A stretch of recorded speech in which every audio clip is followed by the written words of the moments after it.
I'd like to call to order this committee of the whole meeting of the town of Saugeen Shores and extend a welcome to everyone in the chambers this evening. And the first order of business is a declaration of pecuniary interest, and I'll remind every member of your responsibility. You can do so now or when it arises on the agenda. Next item is additions, deletions, or amendments to the agenda, and we have nothing under that. And the fourth item is delegations. This evening we have one delegation. It's Ed Braun and Tony Sheard from the Rotary Club of Southampton about a splash pad. Welcome, Ed and Tony. And I see you have many other club members with you.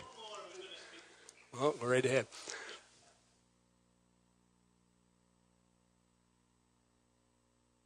Mayor, councillors, and staff, Southampton Rotary is here, excited and energized about the possibility of bringing a splash pad to Jubilee Park. We're here looking for your permission, your support, and your partnership. And now I will turn it over to Ed and Tony, starting with Ed. Thank you, President John. Our committee is in place. And we've been active. We've been doing things in preparing for club approval and other planning and organizing, analyzing information. We've got an excellent committee in place. We've got the skills and the talents, I think, to make this project a success.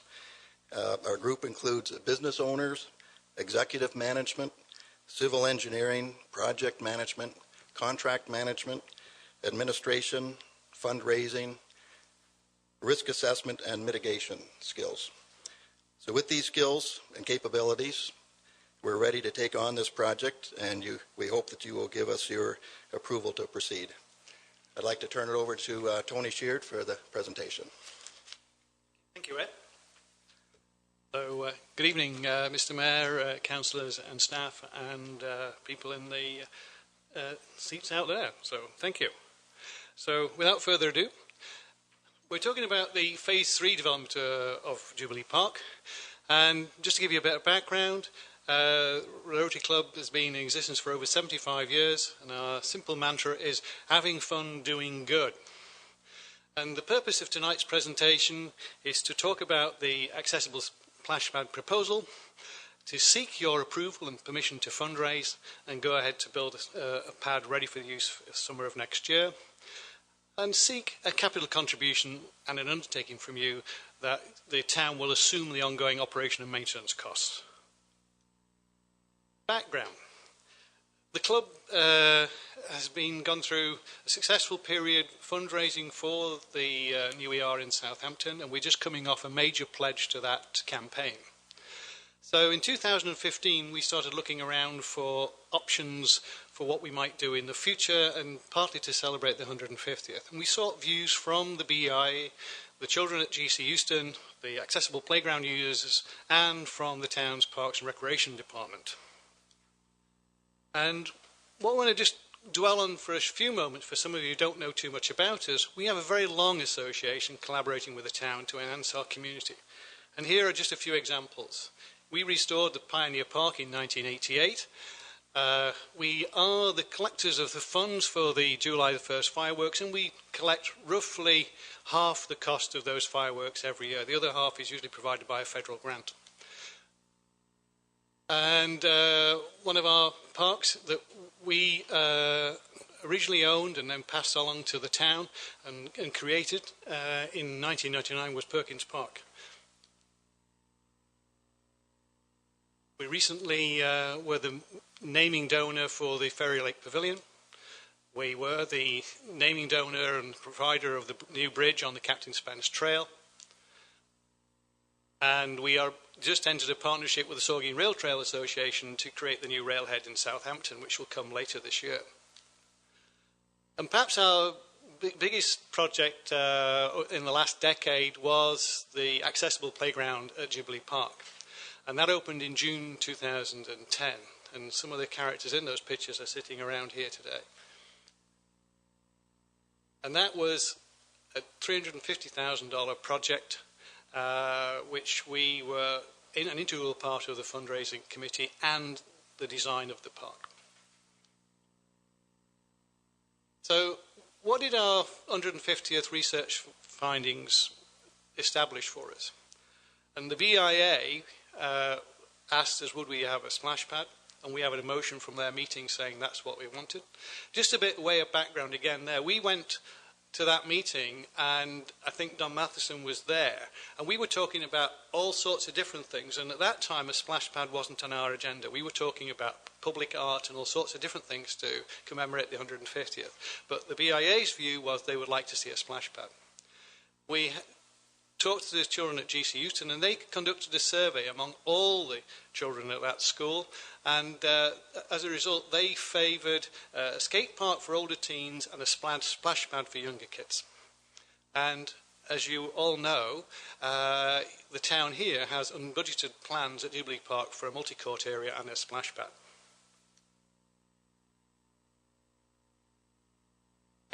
So why would we do this? And there are just a few quotes up there. But just to dwell on a couple of lines from the mother of the son with the cerebral palsy, it would be great to have everything together in one spot. And that means an accessible play space and a splash pad together. An unnamed mother who didn't want to be quoted by name, but was happy for us to use the quote, "We'd love you forever if you built one." And perhaps the most interesting one, your own town organised an accessible seminar earlier this year. And the organiser of that main speaker was a lady by Edith Forsyth. And she'd not been to the park, but went to the park, I think, a little bit by accident and saw it. And she was blown away by the accessible playground. And she took photographs, and she now uses photographs from that thing in her presentations to demonstrate what an accessible play space should look like. And she says, it's there, the only thing missing was an accessible splash pad. You're very familiar with what they look like. That's just an illustrative example. We've had dialogue with the town, and it was suggested to us, why don't we have a firefighting theme, because we're locating the pad at the back of the fire hall. And we thought that was a great idea. We talked to the fire chief, and he thought it was an even better idea than we did.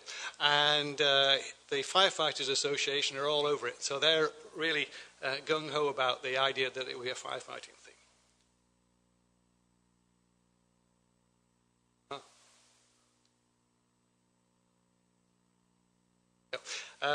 The spec will require that the pad is accessible and available for all users, and it will link with barrier-free access to the rest of the park. And the park is already equipped with accessible washrooms, toilets, and with a barrier-free access to generous car parking facilities. And the second thing, it would recycle the used water. And we connect it to the existing irrigation system, which was put in as part of the original accessible playground.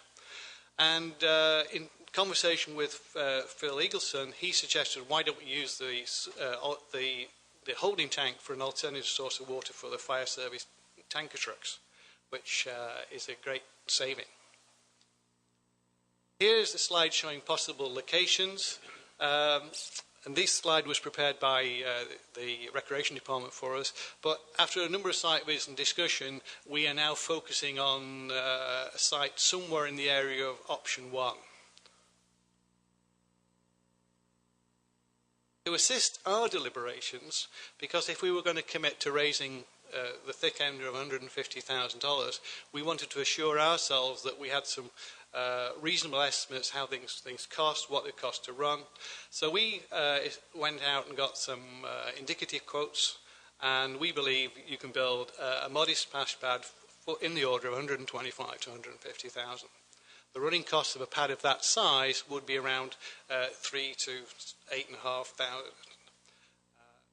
Electricity consumption is negligible because it comes from a domestic supply, and the only thing is you're operating actuator valves, so it's very low electricity consumption. Water consumption is very variable, purely and simply because it depends what the weather's like and how much it's used. What you should think about, though, high number is good because it shows it's being used. But the nice thing is that's the actual cost. If we reuse some of that water, the true cost is actually lower than what we're showing there.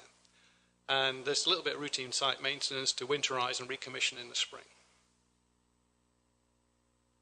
That's a breakdown of the costs as we see them. We have 3 quotes for the supply, build and commission, and they are pretty robust from a point of view of that side of it. We have a modest amount for landscaping. We have figures in for water and drainage and irrigation and electricity supply. And again, talking to your town staff, they believe those numbers are adequate. We've included a small amount for fundraising costs and promotion and recognition, and then we have a contingency amount. So we believe 150,000 is a doable amount. That's a timeline just showing you where we started in 2015, how we did the costing, and we are now talking to your good self to refine our proposal and seek your approval. But as you can see, we've been talking to the town since 2010, because every year we have a meeting with the Recreation Department to discuss our future fundraising capability, what needs the town foresees, and every year the splash pad, we talk about the splash pad, we've never got around to doing it. But in recent times we've obviously firmed that up, and since 2015 we've had some very lengthy discussions with the Recreation Department on how that would go ahead. We show a very high level fundraising plan, and we are obviously in very early days in that part. Again, just to show that it's doable, that project was originally budgeted at 250,000 and went to a 350k plus. I think when we actually finished, it outturned at 370,000.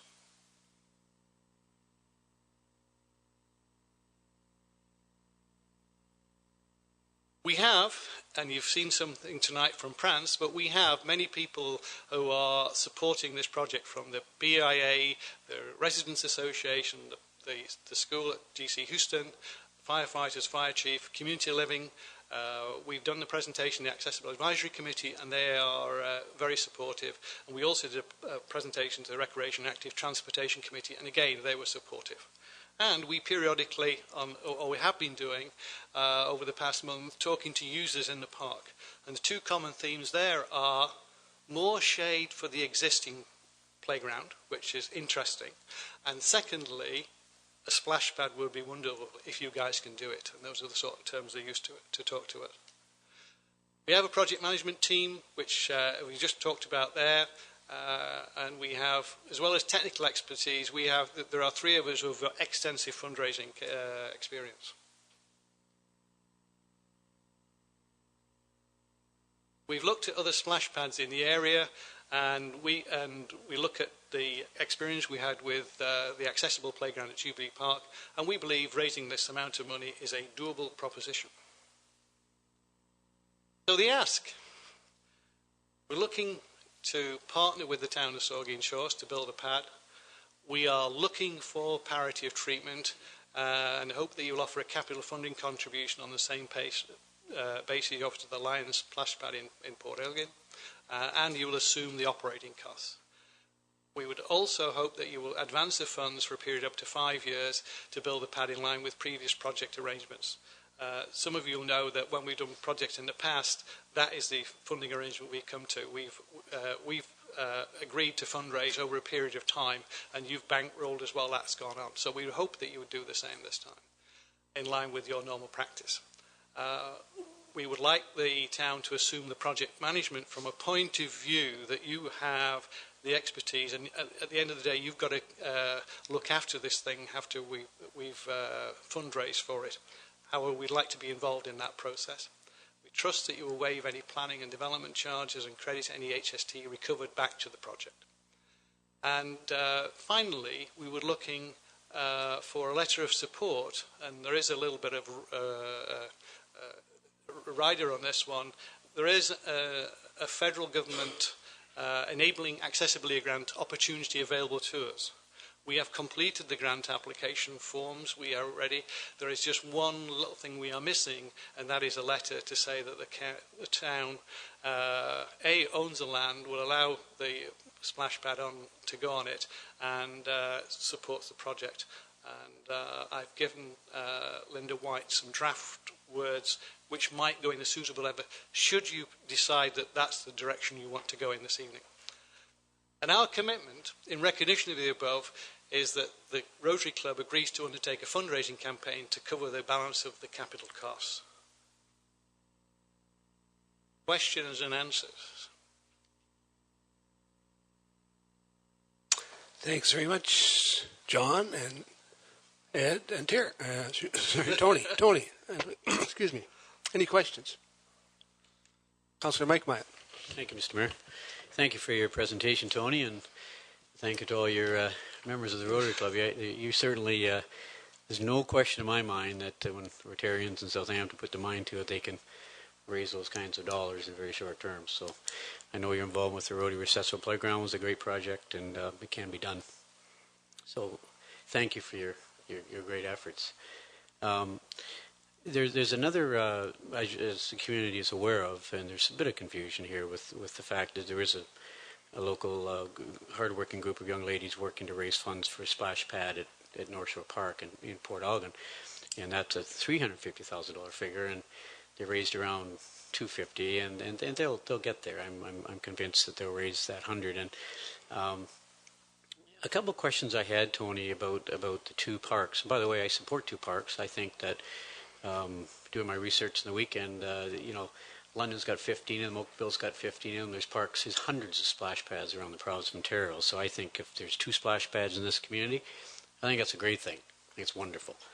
The question I had about fundraising, two things, and grand opening, if you could answer this for me, and you will, I'm sure, is do you see, with you now having to raise the $150,000, do you see much conflict between the two campaigns, because they'll be operating pretty much right at the very same time? You're raising 100 plus, they'll still have to raise 100 plus. That's the first question, and ways you may be able to avoid conflict with campaigns, although it happens all the time with hospital and other projects, so I understand that.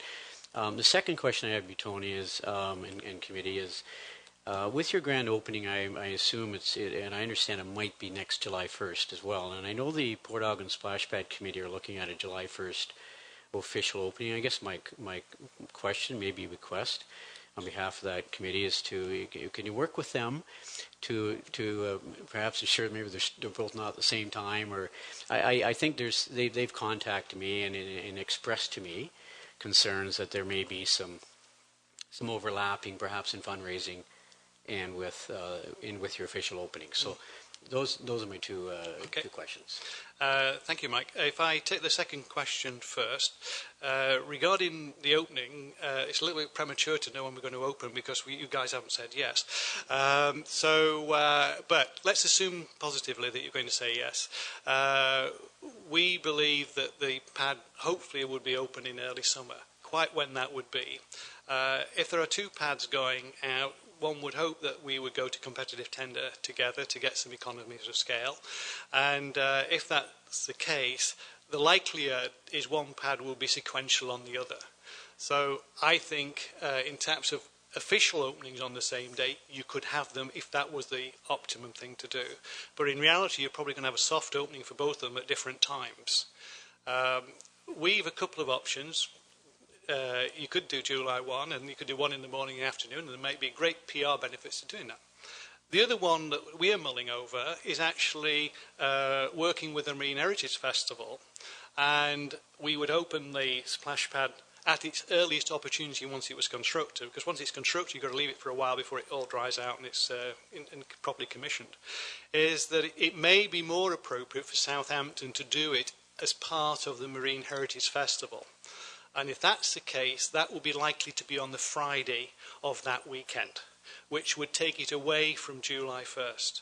So, and then the other thing is, we're very happy to work with the other group to not just on the opening, but on other issues, because I think there are benefits that both groups work together in terms of the source of supply and things of that nature, because there definitely are economies if you buy two splash pads together. So that's I think the second question. I hope that answers your question. Regarding the first one, I've been involved in fundraising, as you know, for many different projects. There are always conflicts wherever you go, and it's up to each organisation. I can't speak for them. All I can speak for is the Rotary Club. And we each have got to provide a unique selling proposition why ours is more appropriate for you to donate your dollars. Because there is only limited dollars in the marketplace, and we have to make a case that making a donation to the Southampton splash pad is the thing to do. And similarly, they have to make their own compelling case, which they are doing. So I don't see any particular conflict. And I think, as you said, there are many splash pads around. We've been working with Greg Lancaster, one of the new employees in the town, and he come from Niagara, and they have 8 splash pads.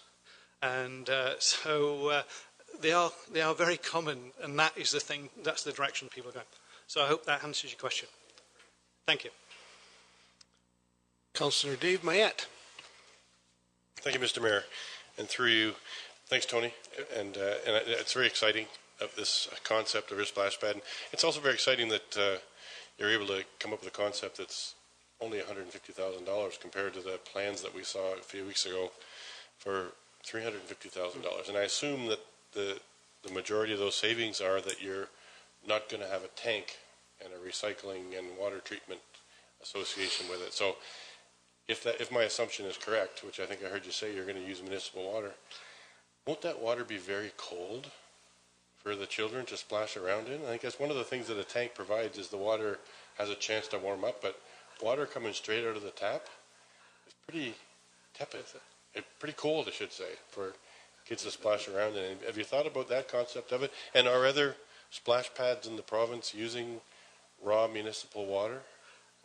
Raw treated, I should say. But yeah.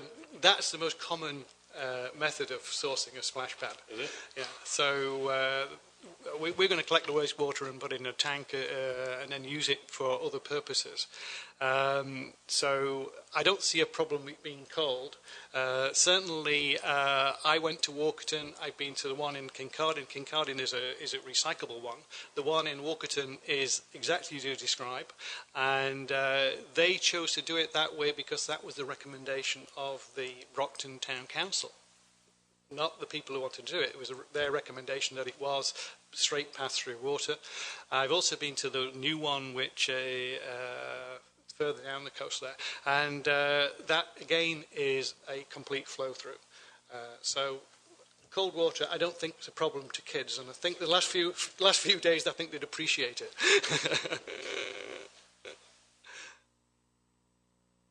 Deputy Mayor Charbonneau. Thank you, Mr. Mayor. My sons have been swimming in the lake since March, so I don't think they'd be too worried about it. I just wanted to thank you guys for coming tonight, and I mean, I think this is, a really cool project, a great project, and one, these, I've said this before, I think I said it to the other splash pad group when they came in, we, just looking at that list of projects that you put up on the screen that you've done in partnership with the town over the last 20 years, I mean, there's virtually nothing in the town of Southampton that Southampton Rotary doesn't have its hands on, something you guys didn't have a part in doing, certainly nothing that's that adds to the quality of life there, and here's just another thing that you're going to produce for us, and we really rely on groups like Rotary and other groups to fundraise and help us produce those great showpiece pieces of infrastructure that make parks like Jubilee great, and Jubilee Park with the accessibility end of it, and just building that park into a real centerpiece in Southampton, I think is just going to be a great project. So I fully support the project and will support the capital contribution from the town in partnership with Rotary. I just think that this is going to be a great project, and I'm sure that hopefully our partnership will continue to see more things like this. Thank you, Mr. Mayor. Further comments? If not, we are very fortunate in this community to have 2 Rotary clubs. I just want to make sure that, because there isn't a project anywhere. I know there's some of them here from both clubs tonight, and there isn't a project in either town, as the Deputy Mayor mentioned, that Rotary hasn't supported, and it's one of the reasons our communities are so livable and nice to be in, is the project that you continue to support. So we thank you for your deputation tonight, and the report will be about 2 more items down the agenda, so if you want to stay, you'll hear the answer. Thank you very much. Okay. And just to picking up on your point about two Rotary clubs, we are very fortunate, and I characterise it in the two ways.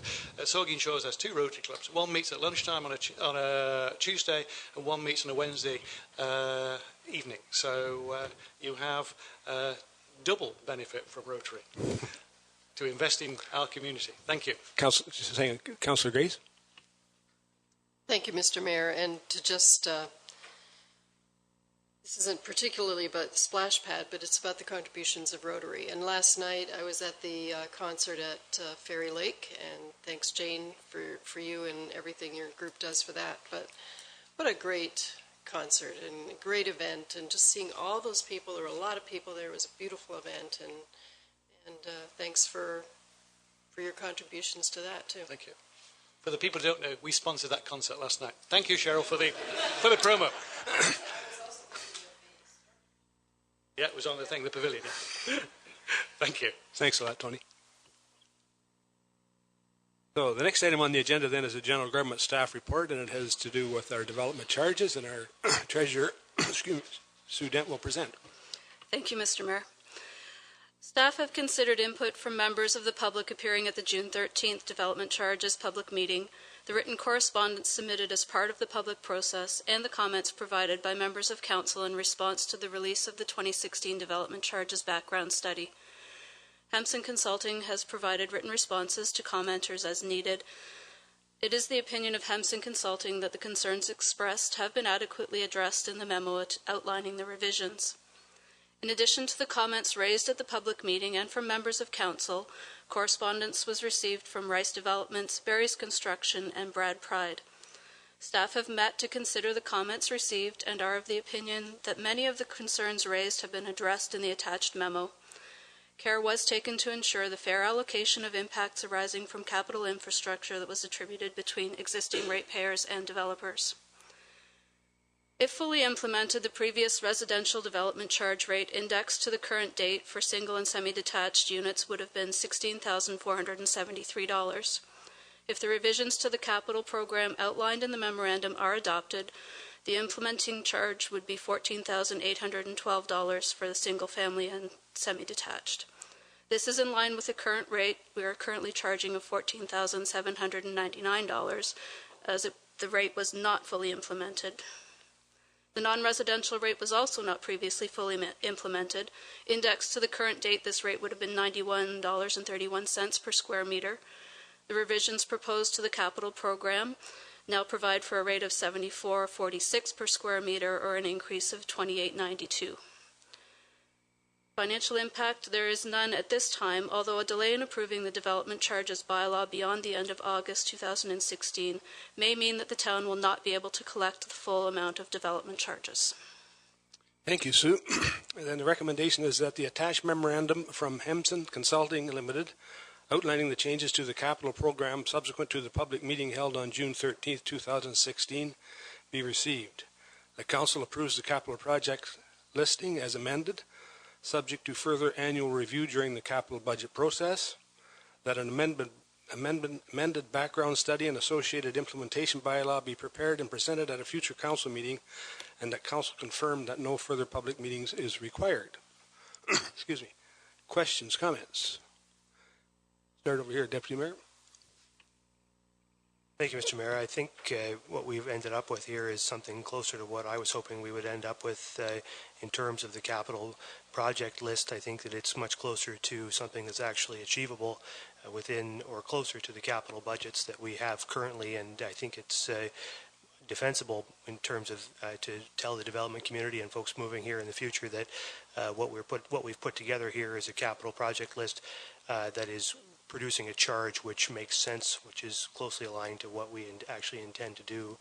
In my view, the residential rate, I would all along was hoping to see, and I think I have seen a residential rate that we could fully implement on day one, and I think that I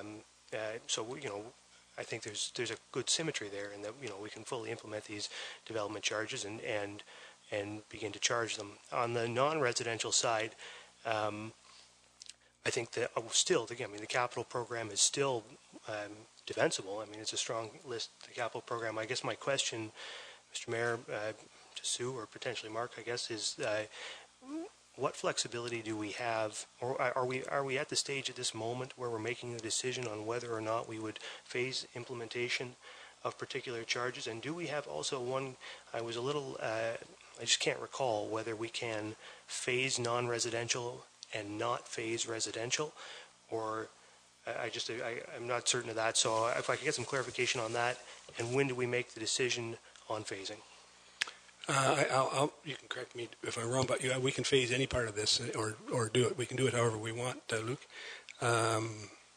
And I think the decision, I think what staff are looking for tonight is probably some direction, because I suspect what they're hoping to do is bring a bylaw back for the first meeting in August, because as the last statement says, we only have until the end of August to have a new bylaw in place so I suspect they're looking for some direction, and if you're looking at the non-residential and doing something like phasing it in, then I would say make the suggestion and see if there's some support.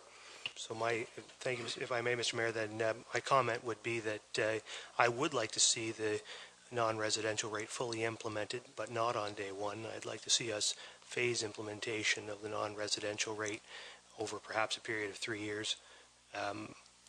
This would not be uncommon practice to how we've implemented development charges in the past. It's a fairly significant increase, $28.92, up from $45.54. It's better than 50%. So I think I would be uncomfortable seeing that implemented all at once before the end of August. So I would like to see us phase that. But I do believe, Mr. Mayor, that we should charge the full rate.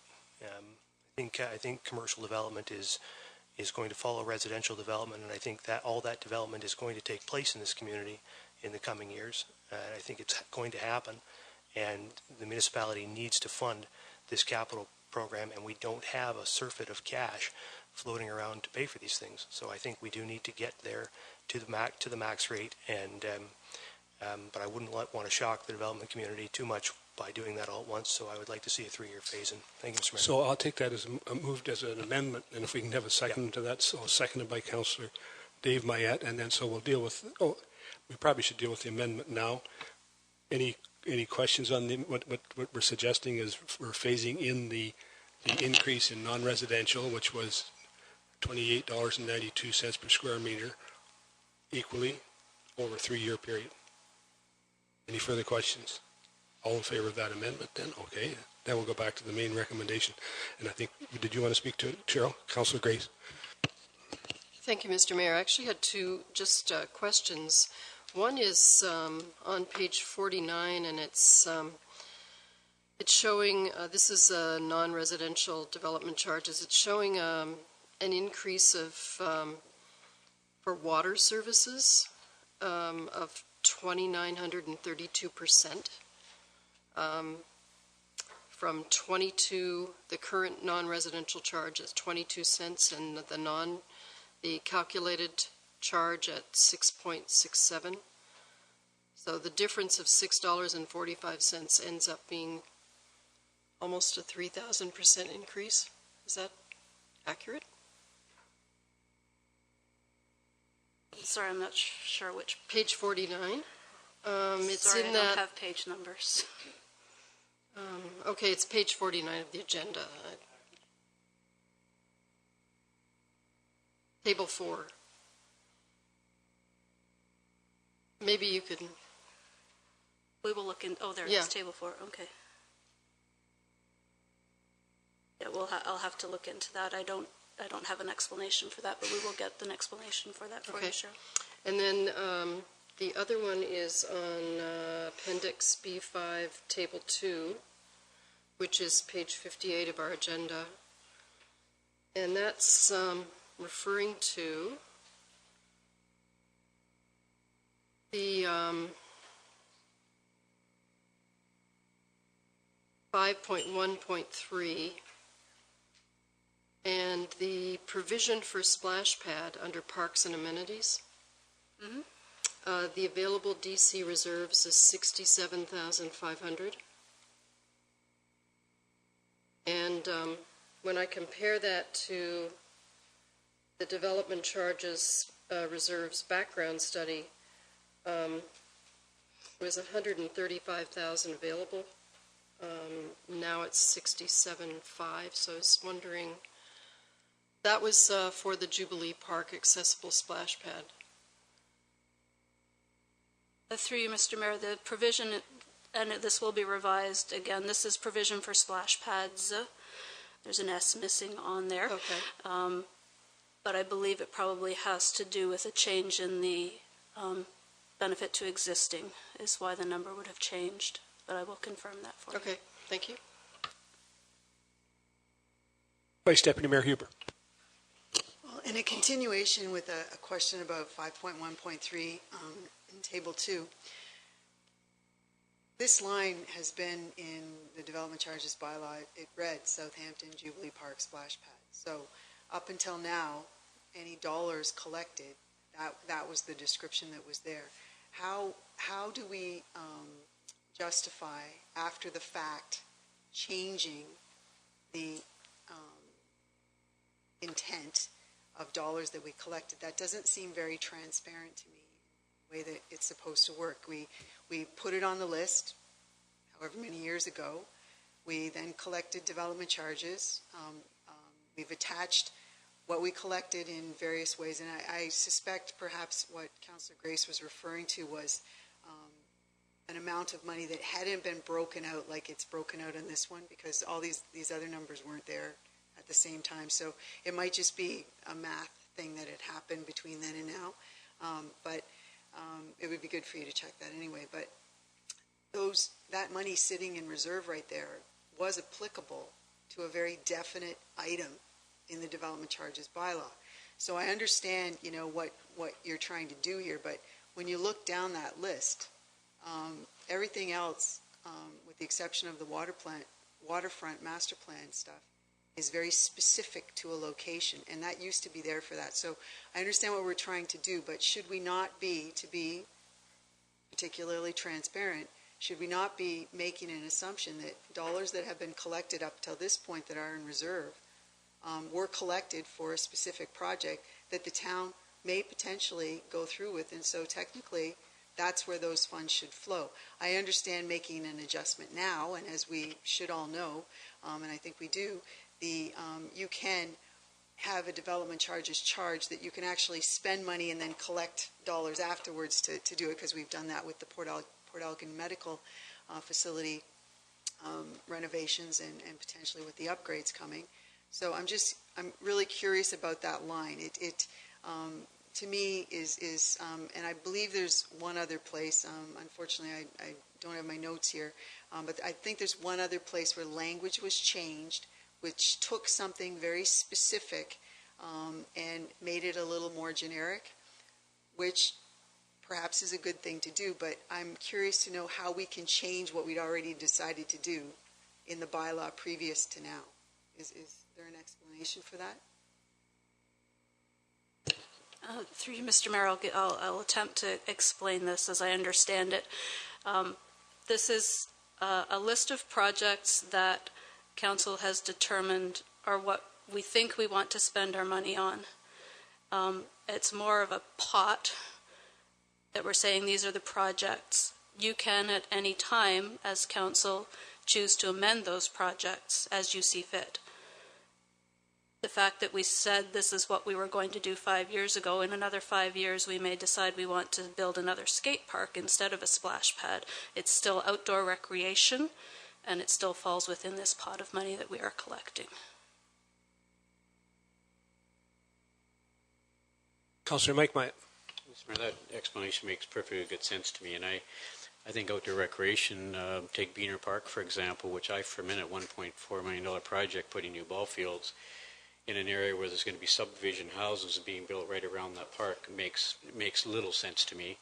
And I would hope that 1.4 million someday, this is my own thought, from outdoor recreation, again, the pool of money, put it in a mix master, spin it all together, it's all in outdoor recreation, whether we build one splash pad, 2 or 3, or move the Beaner ballpark to a 100-acre ball complex someday, that's still outdoor recreation. So I think that, for example, Beaner Park may not end up at Beaner Park, that complex, another 1 or 2 ball diamonds, which I won't be supporting. So that may someday, perhaps, my own thinking again, that money that we've collected, 100,000 plus for Beaner Park, may in effect go towards a 100-acre parcel of land for an outdoor multi-use ball complex with 4 ball diamonds. So I think our projects are going to change from time to time. And so I think the explanation is a 100% right on, and I think we need to be constantly looking at, we will be, I would think, in a way, is adding projects from time to time. Changes. Thank you, Mr. Mayor. Councillor Dave Maiati. Thank you, Mr. Mayor. Sue, thanks for the presentation, and I certainly appreciate the fact that the consultant has heard the feedback that was given by both community developers and by council on this, and I think towing the line, if you like, on residential charges is something that's much appreciated, because the 2 different ways that we could have increased our development charge revenue is either raising the rates or encouraging more development. So I think that this approach, the latter approach here, does just that. As we're seeing, where we seem to be on the threshold of a major number of projects in the community that are going to create a whole bunch of revenue. When I reviewed the memorandum from Hemson, one of the things that I had asked for in one of the charts where it describes the different development charges for the different types of residential developments, whether it's single families or multiple units, is something that makes it very clear and have a number in there that shows when developments take place in areas that are not accessible to municipal water and sewer, that they have a specific development rate associated with them. We were told over and over that certainly when that happens, you're discounted by the portions that are allocated to municipal water and sewer, but why wouldn't there be a line in the table so that a layperson can come along and say, well, all right, if I'm building a house on a lot in the country that's going to have a septic system and a well, that's what my development rate should be. And I think Hemson heard me say that, and I think he said he was going to include something in there, but I don't see it, unless I'm missing something. And you can answer that. That'll be part of a schedule to the bylaw that we implement. So it'll be listing the services that apply to the different property, or the different services that apply to. So so it's clear when we have a building applicant come in, he comes into the office. There's the schedule. You are not possible for water, not possible for sewer, so you don't pay that portion of the development charge. So it'll be a schedule in the bylaw. It was when I look at the schedule here, it says it's $14,900. It's not though, and it is with the existing bylaw. You can see there's a rate as I remember. I'm sure. Maybe you should talk, Sue. I'm talking to you. Head, and I know you probably can explain it better than I can. What he said, yes, it will be. It is now broken out that way in the bylaw, and it will be broken out that way in the bylaw. The actual schedules. This is just an overall summary. These are the total charges, and when we get to the next stage, it will show specifically if you're not hooked up to water and sewer. It will show what your actual charge will be for that. Okay, it'll be readily apparent. Yes, it will. And because, to go back to what the deputy mayor said, we're not actually approving the bylaw here tonight. We're just approving you to go ahead with these revisions. Right. Okay. Very good. Thank you. Any further questions? Sure. Go ahead, Mike. It was some information Susan sent to me today just about development charges since 2008, and we've collected close to $5.5 million, and those are costs that have not had to been passed on to the taxpayer. So if development charges hadn't come in back in 2008, that's $5.5 million is a lot of money we collected. And I just want to thank staff and Hemson for, I sent in a fair number of recommendations, and one of them was from one of the developers actually talked about why are 2 washroom facilities included in the study, and I see that there was an adjustment made there, because it's not fair that two new buildings is 100% attributed to development. So I agreed with that and supported that, they sent that change in. I see it's been reduced from 400 to 130. So I think that was a good change. So, and there was a lot of other good changes made. So I just want to commend staff, Mr. Mayor and Hemson for listening and making some good changes in my view. Thank you. Any further questions? Then I'm going to call the question. All in favor of the main recommendation? Opposed, if any? That's carried. So the next item on the agenda is the Community Services, Parks and Recreation Staff Report, and it has to do with the proposed Southampton splash pad. And our Director of Community Services, Jane Jagalewski, will present. Thank you. I certainly won't read through all of this. It mimics very much what Tony Sheard shared with you and said it far more eloquently than I could certainly say it. But the Southampton Rotary Club, certainly they've presented a long-standing notion of a splash pad to be located at Jubilee Park. And they presented that first with the Recreation and Active Transportation Committee a couple of months ago. If approved, they'd like to commence construction, as you heard tonight, in the spring of 2017. The suggested size of the splash pad is 150 square meters, and that's considerably smaller than the one proposed for Port Elgin. But it is anticipated that potential partnerships could occur through the establishment of developing two tenders and going through a competitive tender process.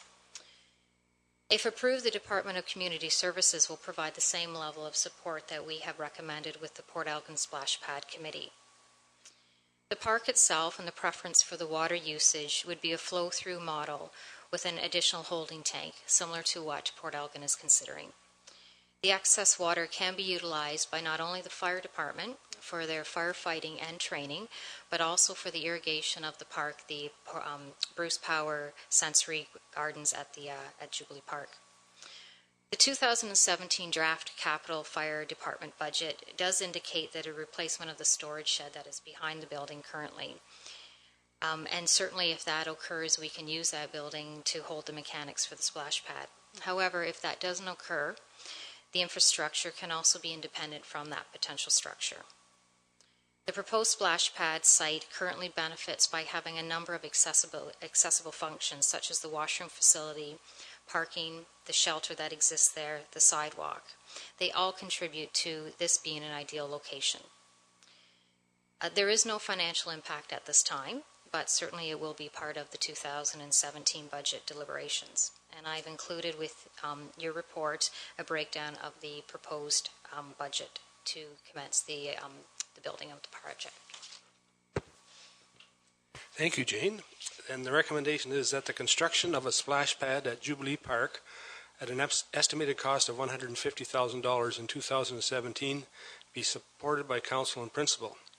That the town supports the initiation of a community-based fundraising campaign to secure funds required for construction. That the request of the group for a contribution towards the capital cost of the project in the amount of $30,000 be referred to the 2017 budget discussions. That the submission of a grant application to the Enabling Accessibility Fund for a grant to partially defray the total cost of the splash pad component be endorsed. Comments, questions? Councillor Grace. Thank you, Mr. Mayor. This is a question, if I may, for Jane. Do you know how many grants this fund would give out? The Enabling Accessibility Fund? No, I do not. We, the municipality, have applied numerous times in the past, and we have been successful, I believe, for one, and that was through Public Works when they did the corner of High Street and Victoria Street. Community Services have applied a number of times. Personally, I think service groups will have more success in the municipality through an application process, and we'll certainly support them through that. Councillor Minaj. Mr. Mayor, thank you. I was just wondering if the wording of the motion is sufficient for the staff and the organizing committee to actually apply for that grant that has a deadline tonight, right? Or tomorrow? And I think really all they're asking is our endorsement. They're going to make the application, so they'll make the application. They're just asking us that we endorse it. I would say so, unless there's some, yes? Okay, yes. Councillor Matheson. Thank you, Mr. Mayor. I think it's important that council as a whole looks at the work that Rotary has done. Both Rotary associations in Saugeen Shores do a tremendous amount of work for the community, and if we can help them in any way, I think we should. The Jubilee Accessibility Park is well known throughout the county. Everybody is in awe of what we have created there and what Rotary has created, so I will be supporting this motion. Further comments or questions? Councillor Mike Myatt. I have a question through you to the Director of Community Services, and in the report dated June 13th, Jane, you talked about a $25,000 annual operating cost for the Port Elgin splash pad. And this is in the Rotary Park is $4,000 to $8,000, and that's about triple. I know the park's larger, and is that cost mainly associated with water supply? Is that the main cost, or why is one $3,000 to $4,000 to $8,000, and the other one's $25,000? So the one with the Port Elgin splash pad, we did a considerable amount of research with one of the contractors to come up with those prices, and that's basically dependent on the features that are part of the splash pad themselves. So we took a look at the features that their preference was and took that into, provided that into a formula to come up with that price. To be honest, with that work has not been done with the Southampton splash pad to date. And what I mean by that, the exact features have not been defined. So we've given you a bit of a ballpark figure with the Southampton one. Once approval is given, we'll certainly look into this a little bit more closer. But based on your motion for the Port Elgin splash pad, that motion asked that the features be considered and how many features. So that's why we had done that investigation in the Port Elgin instance. There was a range also in the Absolutely. suggestion for this one from 3,400 to 8,400, Yeah, so it's and in that range somewhere. It's pretty broad, I know, but Yeah. again, the definite features have not been selected yet. Any further questions or comments? If not, then all in favor of the recommendation. Opposed, if any. That's carried. Thank you. So the next item on the agenda is there's some communications petitions for committee of the whole information. There is 8 items there. Any questions or comments to any of them? If not, then we have a report, an information report on the commemorative monument at Cenotaph Park. Maybe you want to just briefly, I don't know, it's there if anybody wants to, any questions on it. I know the Legion has got another memorial that they want to install in the park, and I think they're ready to go ahead right away, Jane, I suspect. They are certainly. They're ready to put the order in. It's coming from Italy and certainly will complement that. Yeah, I think it'll complement because they're looking at another way to commemorate the people that serve our country. Go ahead, Mike. Mike. Yeah, I just want to make one comment about the report, and I'm on the Cenotaph committee, and it is a wonderful project, and the Port Elgin Ladies Auxiliary have donated probably close to $8,000 for this project, and there have been other donors, and I just wanted to clarify in the report, though, it says honor Canadian Armed Forces Afghanistan, just so the committee's aware. For minutes, I think it's important that really it's for all those who served in service after the First and Second World War. They specifically on the monument are going to put on for those who have served this country, men and women, and there'll be no comment made, remarks, print to do with Afghanistan or any of the wars. I mean, there's Kosovo War, there's Afghan War, there's Korean War, there's lots of other wars that happen, so they're on purpose not going to be putting anything on that monument. It's just for the men and women who have served since World War I, World War II. So I just wanted to clarify that, Jane, that it's they didn't really want to make mention of one war only. It's just for the minutes. Thank you. Thank you. Any further questions? A motion to adjourn then. Deputy Mayor and Councillor Madison, we're adjourned.